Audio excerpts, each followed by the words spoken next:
Hey guys, it's Mr. Schmidt here, and in this video we're going to continue on the theme of money by talking about financial assets. And so this video really is just going to be a lot of vocabulary to kind of help us understand finances. And so this first one is basically the title of the unit, financial sector. And so that is the network of institutions that link borrowers and lenders. It's things like banks that say, hey, you got money? Yup. Hey, you need money? Yup. Why don't you two come together, right? It's like a matchmaker system for borrowers and lenders, right? It is the Tinder of the financial world, the financial sector, okay? That's how that works. And it's not just banks, it's mutual funds, it's all kinds of different institutions, but they link borrowers and lenders together. And it's very, very important. Why? Because it helps put money into the hands of people who want to spend it, the borrowers, right? That's how you get an economy going, is you put money into the hands of people who want to spend it. Now, related to that are called assets. That's anything tangible or intangible that has value, right? So, for example, like a $20 bill is an asset because it has value, the value we assign to it. Of course, we talked about that in the last video. And it can be something intangible as well, right? Your confidence in something could be an asset to you, right? So broadly speaking, it's anything that has value, okay? So when you hear the word asset, anything that has value. We're going to talk about two examples of financial assets towards the end of the video. Now, this term is one that we've kind of touched on in the past, but it's really important in this unit and the next unit. So please make sure you understand this. Interest rate.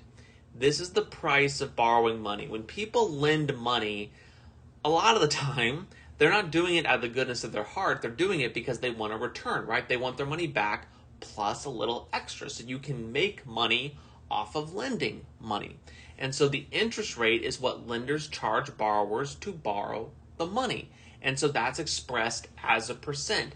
And you're going to learn in Unit 15 that interest rates are another way besides fiscal policy to control the economy and eliminate positive and negative output gaps. So interest rates are incredibly important to understand.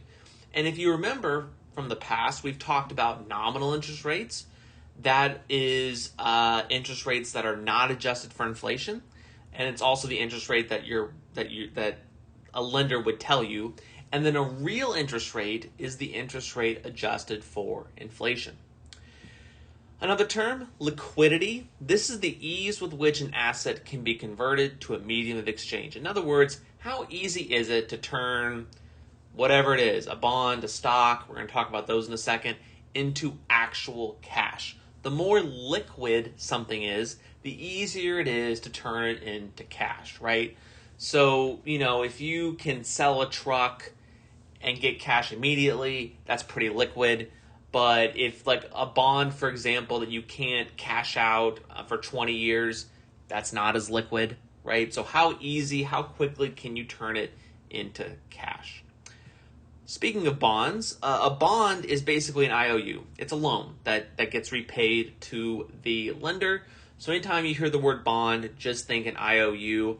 Unfortunately, for those of you who are really interested in financial markets, finances, stocks, and bonds, the AP course is not going to be where you learn a lot about that. I encourage you to take other financial courses, whether in high school or college, to learn more about it.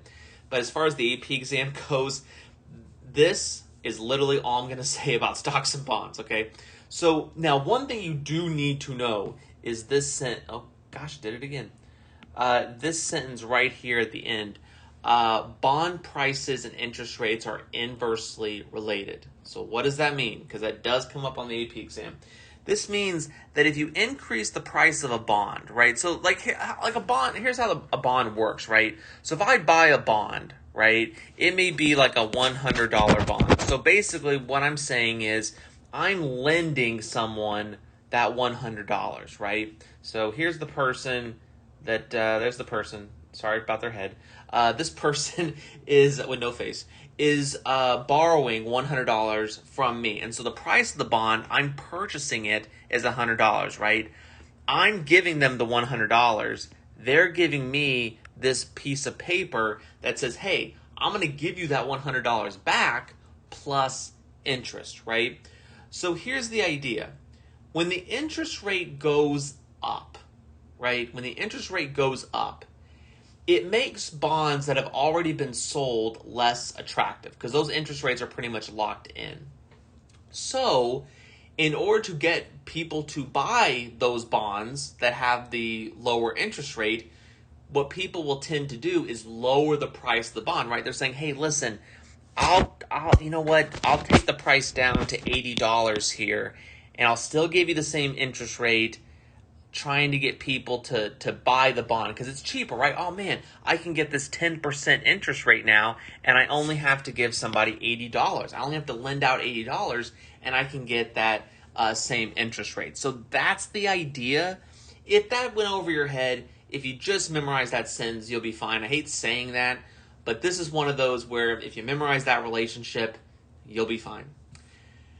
And then finally, a stock. So this is definitely different than a bond. Okay, so the idea here would be if you're a business and you want to grow, you need money. How do you get money? You issue stock. These are pieces of paper that basically say, hey, buy this piece of paper.